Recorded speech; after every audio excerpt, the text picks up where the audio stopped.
আলহামদুলিল্লাহ, সমস্ত প্রশংসা, সমস্ত তারিফ সেই মহান রব্বুল আলামিন, যে মহান রব্বুল আলামিন আমাদেরকে আজ পবিত্র জুমার দিন জুমার নামাজের উদ্দেশ্যে মসজিদ জামে রিজভিয়াতে আসার বসার তৌফিক দান করেছেন।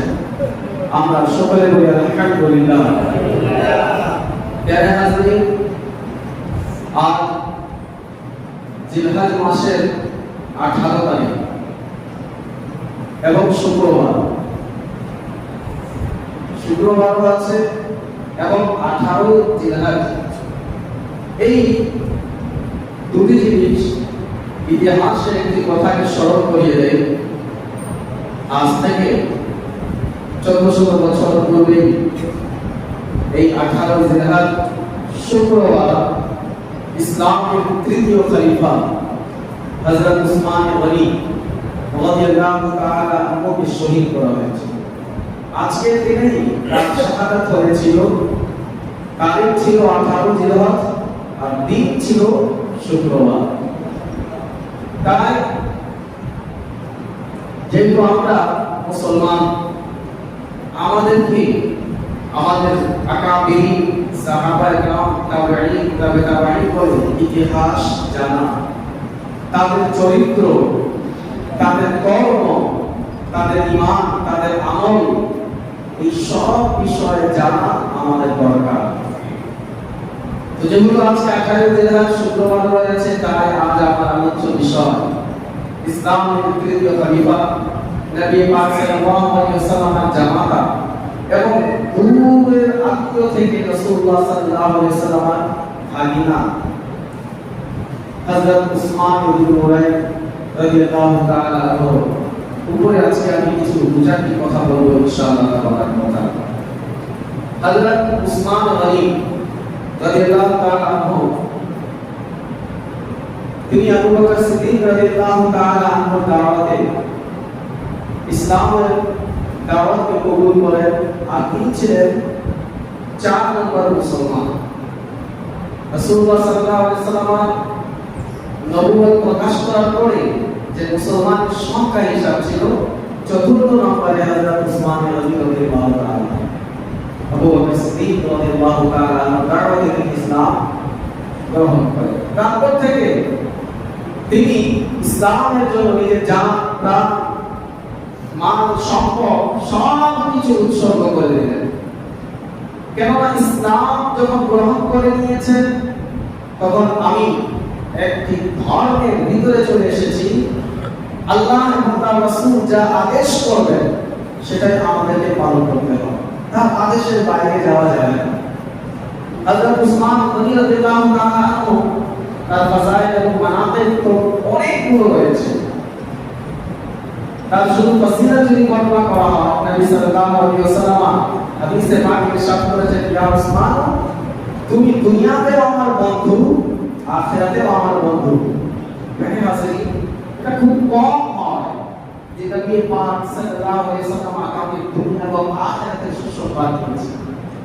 নবী সাল্লাল্লাহু আলাইহি ওয়াসাল্লাম হযরত উসমান রাদিয়াল্লাহু তাআলা আনহুকে দুনিয়াতে জান্নাতের ঘোষণা দিয়ে দিলেন, উসমান তুমি জান্নাতে আছো। প্যারে হাজিরিন, আজ আমরা দেখি নবী সাল্লাল্লাহু আলাইহি ওয়াসাল্লাম 4 জন মেয়ে সন্তান যারা এই দুনিয়াতে হায়াতে ছিল, আর 3 জন ছেলে সন্তান। এটা গত জুমাতেও আমরা শুনেছিলাম। তো 3 জন ছেলে সন্তানদের ছিল, তারা বাল্য বয়সেই, ছোটবেলাতেই তাদের ইন্তেকাল হয়ে গেল। কিন্তু যে 4 জন কন্যা সন্তান ছিলেন, তার মধ্য থেকে যিনি প্রথম ছিলেন সাইয়্যিদা যায়েনাব রাদিয়াল্লাহু তাআলা আনহা, তিনি প্রথম ছিলেন, বড় ছিলেন। দ্বিতীয় যিনি ছিলেন হযরত রুকাইয়া রাদিয়াল্লাহু তাআলা আনহা। হযরত রুকাইয়া রাদিয়াল্লাহু তাআলা আনহা আল্লাহর রাসূল সাল্লাল্লাহু আলাইহি ওয়াসাল্লাম তার বিবি, তার বিয়ে, তার নিকাহ হযরত উসমান গনি রাদিয়াল্লাহু তাআলা আনহু সঙ্গে করেছিলেন। আর হযরত রুকাইয়া রাদিয়াল্লাহু তাআলা রাসূলুল্লাহ সাল্লাল্লাহু আলাইহি ওয়াসাল্লামকে এতই ভালোবাসতেন, যখন তার বাসায় অর্থাৎ নবী পাক সাল্লাল্লাহু আলাইহি ওয়াসাল্লামের ঘরে যদি কোনো ভালো কিছু রান্না বান্না হতো, তিনি নবী সাল্লাল্লাহু আলাইহি ওয়াসাল্লাম হযরত উসমান গনি রাদিয়াল্লাহু তাআলা এর কাছে পাঠিয়ে দিতেন আর বলতেন, যাও হযরত রুকাইয়াকে এই পেয়ালা তরকারি তুমি দিয়ে আসো। এখানে হাজরত কতই ভালোবাসতেন। যখন বদরের সময়, বদরের যুদ্ধের সময়, ওই বদরের যুদ্ধ, যে যুদ্ধে যারা যারা অংশগ্রহণ করেছিল, আল্লাহ রাব্বুল আলামিন প্রত্যেককে জান্নাতের সুসংবাদ দিয়ে দিলেন। যারা বদরি সাহাবী তাদেরকে বলা হয়, যারা বদরের প্রাঙ্গণে গিয়ে যুদ্ধ করেছিলেন রমজান মুবারক মাসে 17 রমজান, আল্লাহ রাব্বুল আলামিন তাদেরকে জান্নাতের ঘোষণা দান করে দিলেন। রাসূলুল্লাহ সাল্লাল্লাহু আলাইহি ওয়াসাল্লাম ওই বদরি সাহাবী যারা হায়াতে ছিলেন, যারা শহীদ হননি, যারা ফিরে এসেছেন, গাজী হয়ে এসেছিলেন, তাদের দ্বিগুণ মুনাফা, তাদের দ্বিগুণ করে স্যালারি দিয়ে দিলেন এবং বাইতুল মাল থেকে তাদের বেশি বেশি করে অন্যান্য সাহাবায়ে কেরাম যদি 10 টাকা পেতেন, তাদেরকে 20 টাকা করে দেওয়া হতো, কেননা তারা বদরের ময়দানে, বদরের যুদ্ধে তারা শহীদ হয়েছিলেন। এই ছিল বদরে যারা যারা শহীদ হয়েছেন তাদের মাকাম। কিন্তু যখন বদরের যুদ্ধের সময় নবী পাক সাল্লাল্লাহু আলাইহি ওয়াসাল্লাম হযরত উসমান রাদিয়াল্লাহু তাআলা আনহুর কাছে এসে বললেন, ইয়া উসমান, আমার মেয়ে রুকাইয়া অসুস্থ আছে, বদরের যুদ্ধে যেতে হবে, বদরের যুদ্ধে যেতে হবে, কিন্তু আমার মেয়ে যেহেতু অসুস্থ, রুকাইয়া অসুস্থ, তুমি তার দেখাশোনা করবে বা তুমি চলে গেলে আমি দেখাশোনা করব। কেমন মুহাব্বত, কেমন ভালোবাসা রাসূলুল্লাহ সাল্লাল্লাহু আলাইহি ওয়াসাল্লাম হযরত রুকাইয়া। হযরত উসমান গনি রাদিয়াল্লাহু তাআলা বলেন, ইয়া রাসূলুল্লাহ, আপনি যেটা বলবেন সেটাতে আমি খুশি আছি, আপনার কথার উপরে আমি রাজি আছি। নবী সাল্লাল্লাহু আলাইহি ওয়াসাল্লাম বললেন, যেহেতু আমাকে কামান সামলাতে হবে, আমাকে প্রতিনিধিত্ব করতে হবে এই যুদ্ধের ময়দানে, সাহাবায়ে কেরাম রিদওয়ানুল্লাহ তাআলা আলাইহিম আজমাইনকে নিয়ে আমাকে যেতে হবে, তাই তুমি এক কাজ করো, যুদ্ধের ময়দানে তোমাকে যাওয়ার প্রয়োজন নেই, তুমি আমার মেয়ের সাথে থাকো, সে অসুস্থ আছে, তার দেখাশোনা করো, আমি নবী বদরের ময়দানে চলে যাচ্ছি। সুবহানাল্লাহ। প্রিয় হাজরিন, যুদ্ধের ময়দানে যখন প্রবেশ করলেন, যুদ্ধ শেষ হয়ে গেল, যে যে মাকাম বদরের যুদ্ধে যে সাহাবারা লড়াই করে গায়ের শক্তি দিয়ে, রক্ত দিয়ে যে মাকাম অর্জন করে দিলেন, নবী পাক সাল্লাল্লাহু আলাইহি ওয়াসাল্লাম ওই মাকাম হযরত উসমান গনিকে দান করে দিলেন, যে তুমি আমার মেয়ে যখন অসুস্থ ছিল, তুমি তার দেখাশোনা করেছিলে, শুধু তার স্ত্রী ছিল না, রাসূলুল্লাহ সাল্লাল্লাহু আলাইহি ওয়াসাল্লামের মেয়ে তিনি আছেন, তিনি দেখাশোনা করেছেন। আল্লাহ রাসূল সাল্লাল্লাহু আলাইহি ওয়াসাল্লাম বললেন, তোমাকে আল্লাহ রাব্বুল আলামিন ওই বদরি সাহাবীদের অন্তর্ভুক্ত করে দিলেন। প্রিয় হাজরিন, নবী পাক সাল্লাল্লাহু আলাইহি ওয়াসাল্লাম শুধু হযরত রুকাইয়া নয়, যখন হযরত রুকাইয়া রাদিয়াল্লাহু তাআলা আনহা ইন্তেকাল হয়ে গেল, হযরত উসমান গনি রাদিয়াল্লাহু তাআলা আনহুর কাছ থেকে হযরত রুকাইয়া যখন বিদায় নিলেন, নবী পাক সাল্লাল্লাহু আলাইহি ওয়াসাল্লাম আরেকটি সন্তান হযরত উম্মে কুলসুম, তিনি হায়াতে ছিলেন, রাসূলুল্লাহ সাল্লাল্লাহু আলাইহি ওয়াসাল্লাম উসমান গনি রাদিয়াল্লাহু তাআলা আনহুর সঙ্গে তার বিয়ে করিয়ে দিলেন। সাহাবায়ে কেরাম রিদওয়ানুল্লাহ তাআলা আলাইহিম আজমাইনের মধ্যে থেকে একটি রিওয়ায়াত অনুযায়ী আবু বকর সিদ্দিক রাদিয়াল্লাহু তাআলা আনহু আর অন্যান্য রিওয়ায়াতে অন্যান্য সাহাবাদের নাম এসেছে, তিনারা বললেন, ইয়া রাসূলুল্লাহ, একজন মেয়ে তো আপনি উসমান গনিকে দিয়েছেন, একজন মেয়ে আপনি উসমান গনিকে দিয়েছেন, আর এই সৌভাগ্যটি অন্যান্য সাহাবায়ে কেরাম রিদওয়ানুল্লাহ তাআলা আলাইহিম আজমাইনকে দিয়ে দিন, আপনি আরেকজন মেয়েকে উম্মে কুলসুমকে হযরত উসমান গনি রাদিয়াল্লাহু তাআলা আনহুর সঙ্গে আপনি বিয়ে করিয়ে দিচ্ছেন। নবী সাল্লাল্লাহু আলাইহি ওয়াসাল্লাম বললেন যে, শুনো, আল্লাহ রাব্বুল আলামিন যদি আমাকে 40 জন, আর একটি রিওয়ায়াতে এসেছে 100 জন যদি কন্যা সন্তান দান করতেন, একের পর দ্বিতীয় তারা মারা যেত, আমি প্রত্যেকটি মেয়ে উসমান গনির নিকাহে দিয়ে দিতাম। সুবহানাল্লাহ। হযরত উসমান গনি রাদিয়াল্লাহু তাআলা নবী সাল্লাল্লাহু আলাইহি ওয়াসাল্লামের দুজন সন্তান উসমান গনির নিকাহে ছিল। এটা আর অন্য কোন সাহাবা এই মাকাম অর্জন করেন যে নবী সাল্লাল্লাহু আলাইহি ওয়াসাল্লাম দুজন কন্যা একজনের কাছে, এটা আর অন্য কোন এই মাকাম পর্যন্ত পৌঁছতে পারেনি। আর উসমান গনি রাদিয়াল্লাহু তাআলা আনহু উপাধি হয়ে গেল যুন্নুরাইন। কি হয়ে গেল? যুন্নুরাইন। এটা আরবি শব্দ, এর অর্থ হচ্ছে দুই নূর ওয়ালা। যু মানে ওয়ালা, নুরাইন মানে দুইটি নূর, দুই নূর ওয়ালা। হযরত উসমান গনিকে বলা হয়, এর কারণ যদি জিজ্ঞাসা করা হয় কারণ কি, তো কারণ এর জন্যই হবে যে নবী সাল্লাল্লাহু আলাইহি ওয়াসাল্লাম দুজন সন্তান, দুজন মেয়ে উসমানের গনির সঙ্গে সম্পর্ক ছিল, তার নিকাহে ছিল, এর জন্য তিনাকে দুই নূরওয়ালা বলা হয়। সুবহানাল্লাহ। আচ্ছা, নূরওয়ালা কখন বলা হবে? একজন ব্যক্তি সে না খেয়ে খেয়ে মরছে, আমি বলবো সে টাকাওয়ালা, তো সবাই আমার উপরে হাসবে কিনা? বলে মৌলানা সাহেব পहले दिया है, এটা খালি নির্মাণ রাখা আর আপনি বলছেন টাকাওয়ালা, ঠিক কি না? ওটা বুঝে পেরেছি আমি। টাকাওয়ালা কখন হবে? যখন তার কাছে টাকা থাকবে, পয়সা থাকবে, ঠিক কি না? যদি না থাকে তবে তাকে টাকাওয়ালা বলা যাবে? বলুন না, একটু আওয়াজ দিন না। বলা যাবে? যাবে না। উসমান গনিকে বলা হয় যুন্নুরাইন, দুই নূরওয়ালা। তার মানে তিনার কাছে দুটি নূর আছে। কি আছে তিনার কাছে?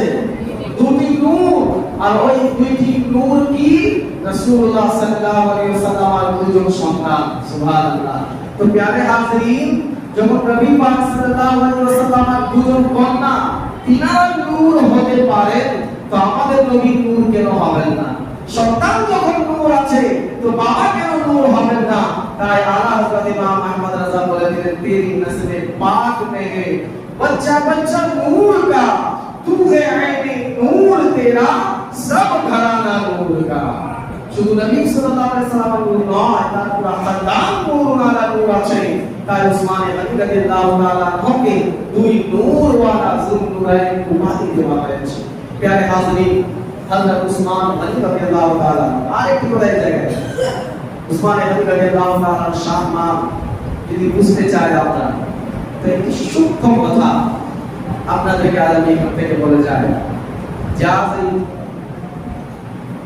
দুনিয়ার মধ্যে মানুষ যেমনই হোক না কেন, সে নিজের মেয়ের জন্য যখন জামাই তালাশ করে, ভালো তালাশ করে, সে যদিও খারাপ আছে, কিন্তু নিজের মেয়ের জন্য যখন জামাই তালাশ করা সময় আসবে, তখন সে চাবে কি যে আমার জামাই ভালো হবে। খালি আলাদা বাতে আলাদা কথা। आज सुबह में टाका देखी कि पैसा किसके पास है, पैसा हो चाहे जैसा हो। आज सुबह में टाका देखेছি, কিন্তু যদি কানের ভিতরে খবর চলে আসে যে আপনি নিজের মেয়ের বিয়ে অমুক ছেলের সাথে করাচ্ছেন, আপনি কি জানেন সে তো নেশা করে, সে তো জুয়া খেলে, তো অবশ্যই সংকুচিত হবে, পাপ পিছ করে দিবে, ঠিক কিনা? যদিও সে নিজে জুয়া খেলে, কিন্তু নিজের মেয়ের হাত অন্য এক জুয়ারির হাতে দিতে যাবে নাকি? সে যদিও নিজে নামাজ পড়ে না, গুনাহগার আছে, কিন্তু সে চাবে না আমার মেয়ে এমন ঘরে চলে যায়, সেটা কি ভালো নয়? প্যারে হাজরিন, তো আজ আমরা যখন নিজের মেয়ের জন্য জামাই তালাশ করি, তখন আমরা কি করি? ভালো করে 10 জায়গা 20 জায়গা 100 জায়গায় ভালো করে খুব সময় নিয়ে থাকি, তাই না? এই ছেলের জন্য ভালো হয়, বাবা আপনি দেখবেন তো আমি আমার মেয়ের কথা লাগিয়েছি, ছেলেটা কেমন আছে, যাচাই বাছাই করি না? বলি কি বলি না? করি, এটা করতেও হবে, ঠিক কি না? তো আমরা যখন যাচাই বাছাই করি, প্যারে হাজরিন, যখন আমাদের নজরে সব ঠিক থাকে না, এদিক থেকে ঠিক এদিক থেকে ঠিক, এখন আমার মেয়ে সেই জায়গায় খুশি থাকবে, সব দিক থেকে যখন আমরা বুঝে শুনে একেবারে ফিক্স হয়ে যায়, তখন আমার মেয়ের বিয়ে তার সঙ্গে আমরা ফিক্স করে দেই, ঠিক আছে অমুক তারিখে বিয়ে হবে। হতে পারে আমাদের যাচাই বাছাই কিছু ঘাটতি হতে পারে, পরবর্তীতে সেটা কিছু অন্য ধরনের হয়ে যায়, কিন্তু আমরা হলাম সাধারণ মানুষ, আমরা যাচাই বাছাই করলে কোনো ধরনের ঘাটতি হতে পারে। আর যিনি যার মাকাম আল্লাহর পরে সবচেয়ে ঊর্ধ্বে যিনি আছেন সেই রাসূলুল্লাহ সাল্লাল্লাহু আলাইহি ওয়াসাল্লাম।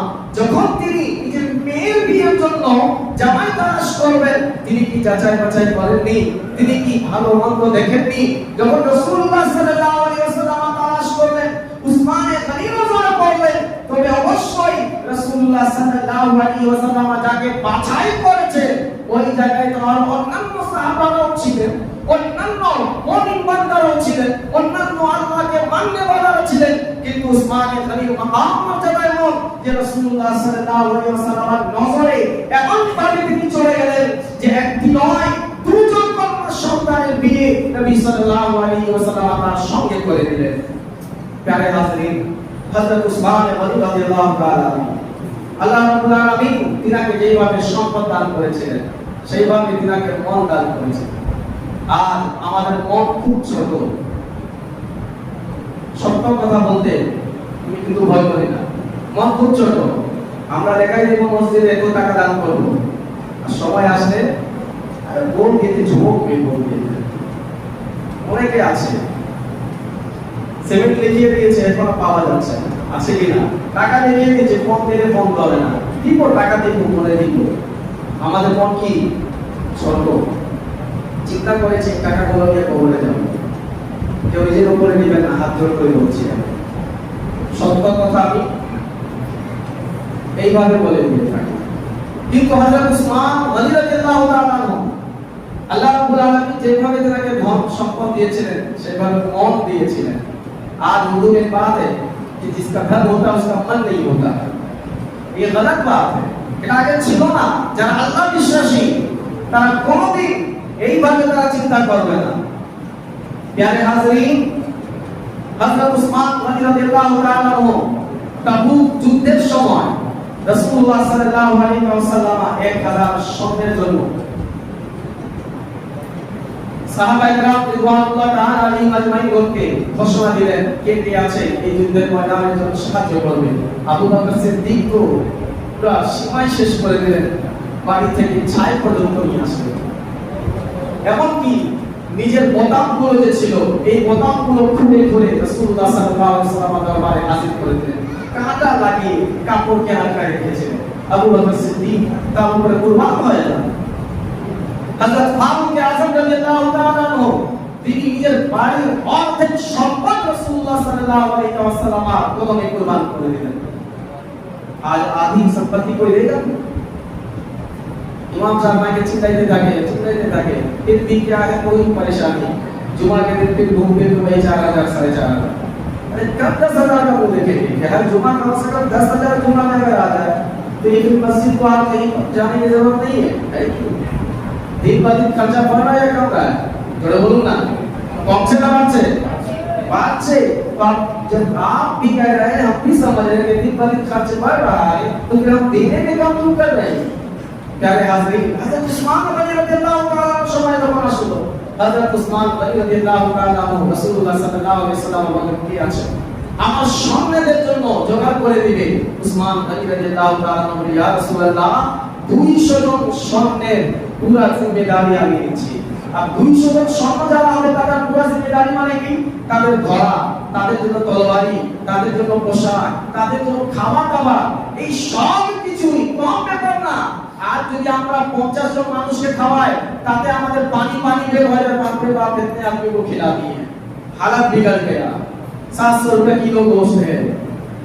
200 মানুষ সম্পূর্ণ ব্যবস্থা উসমান গনি রাদিয়াল্লাহু তাআলা আনহু তিনি বলেন ইয়া রাসূলুল্লাহ 200 জন এর ব্যবস্থা আমি উসমান গনি নিচ্ছি।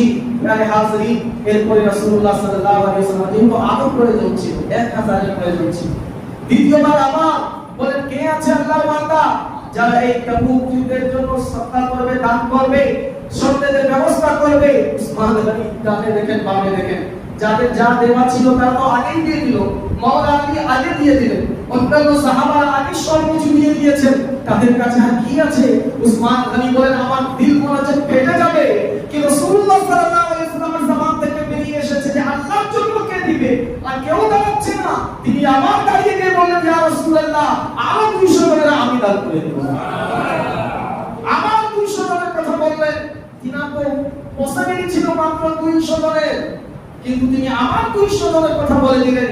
এরপরে যেহেতু আরো প্রয়োজন ছিল, তৃতীয়বার আবার রাসূলুল্লাহ সাল্লাল্লাহু আলাইহি ওয়াসাল্লাম বলেছেন, কে আছে যে আরো দিতে দান করবে, আরো সম্মানের ব্যবস্থা করবে? ফারুক আযম নিজের গলার কাপড়টি ধরে বললেন, কি উসমান গনি নিজের গলার কাপড়টি ধরে বলতে লাগলেন, কে উসমান, তোমার থাকতে তোমার হাবিব বারবার যাচ্ছে আর তুমি বসে আছো।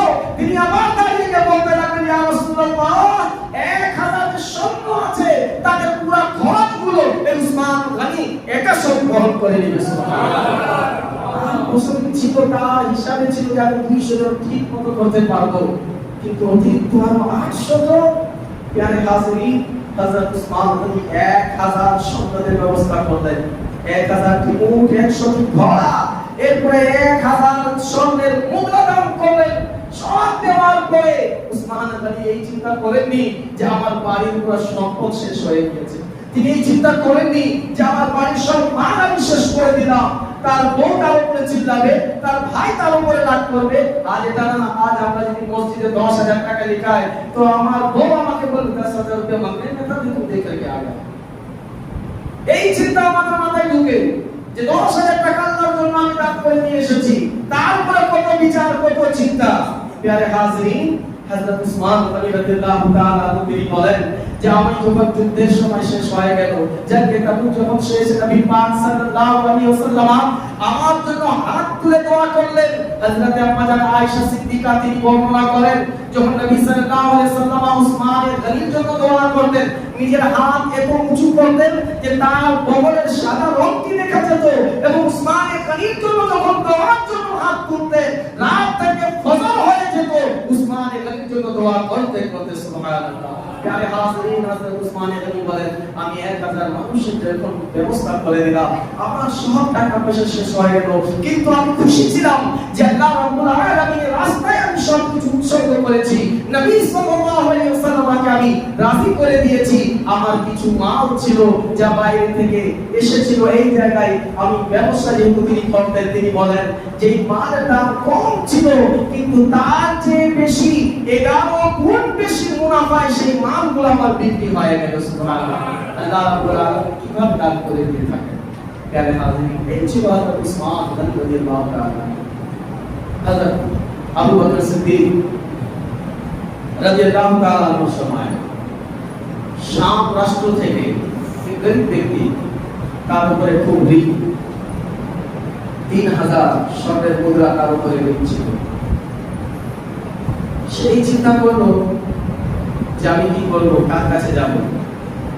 আজকাল তো মানুষ 10 টাকা দিলে 10টা কথা শোনায়, ঠিক কিনা?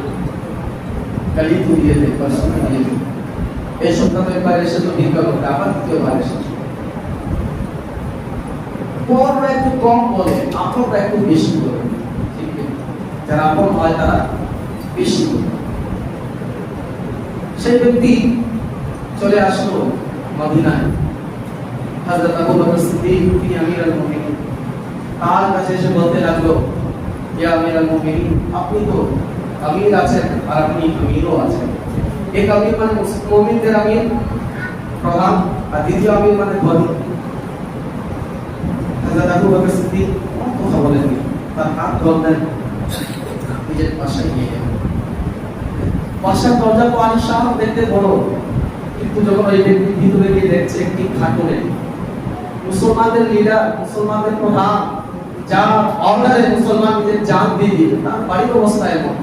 আর जो छोटे से कस्बे का मालिक हो जाता है वो दूसरे का खून भी चूसने लगता है। सबकी बात नहीं करता,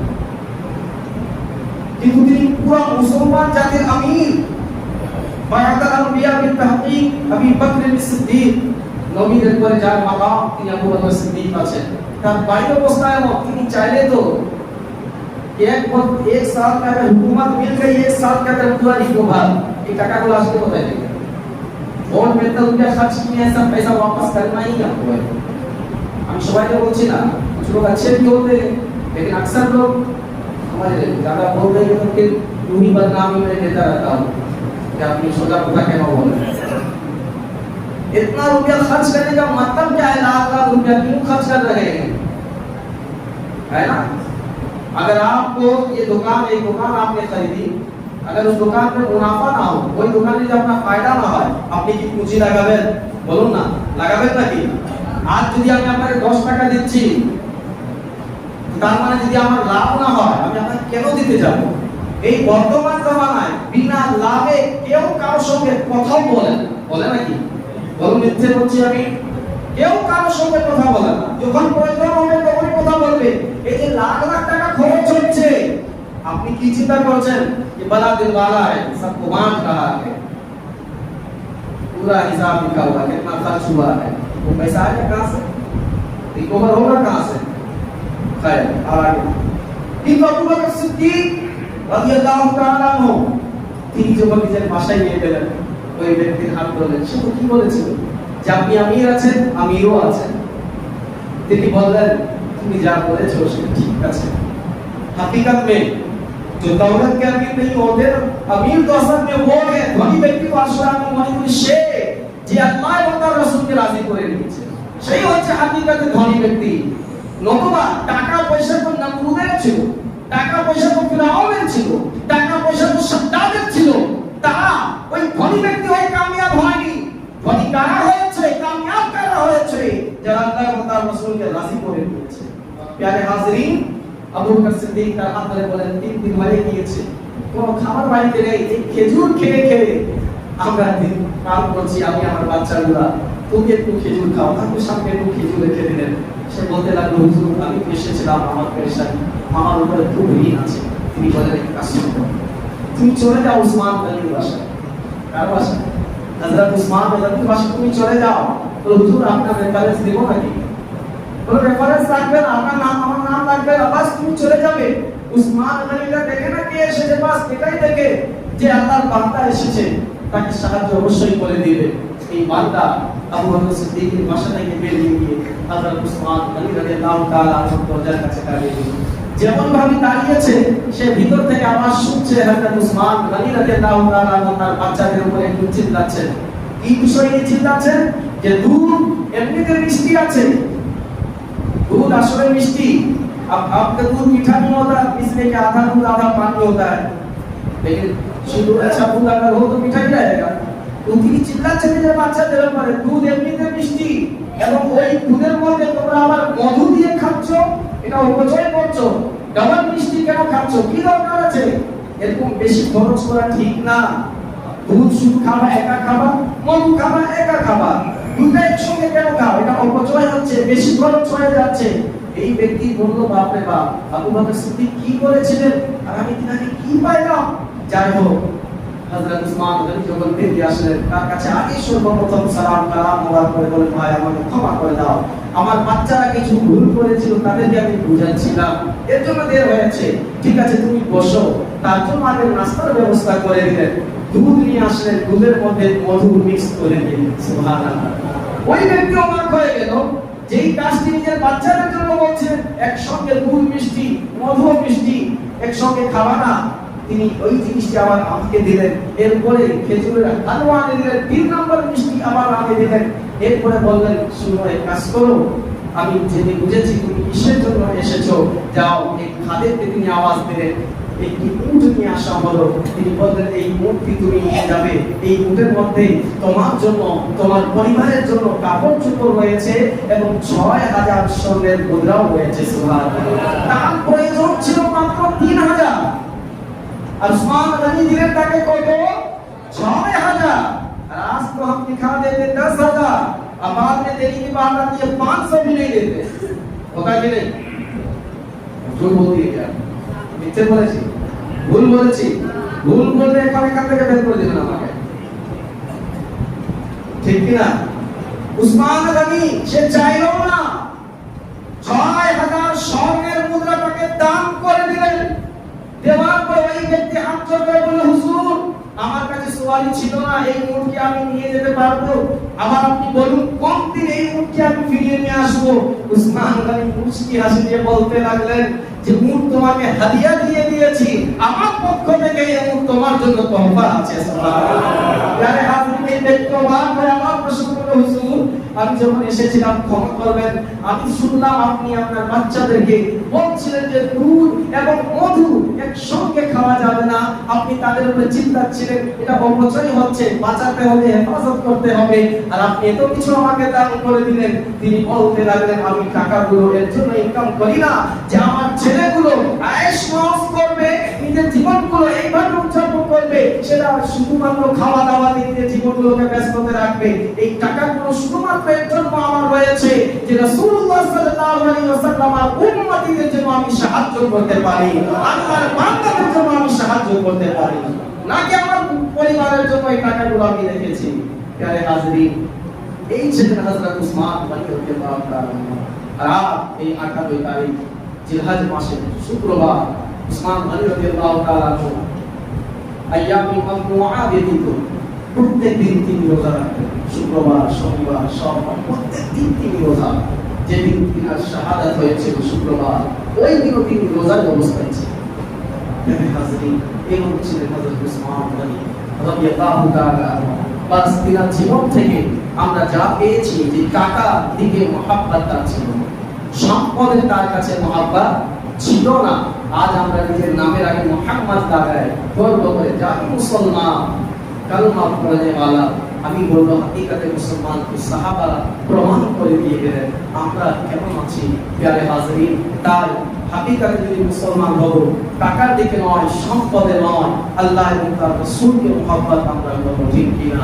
আল্লাহ রাব্বুল আলামিন আমাদের সকলকে হযরত উসমান রাদিয়াল্লাহু তাআলা এর শাহাদাত দিবসের উপলক্ষে আমাদের সকলকে তার মতো ধৈর্য ধারণ করা, তার মতো সাখী হওয়া, তানবীর হওয়া তৌফিক দান করুন। সকলে বলুন আমিন। আমিন। মা আলাইনা ইল্লাল বালাগ। যিনি সুন্নাত পড়েননি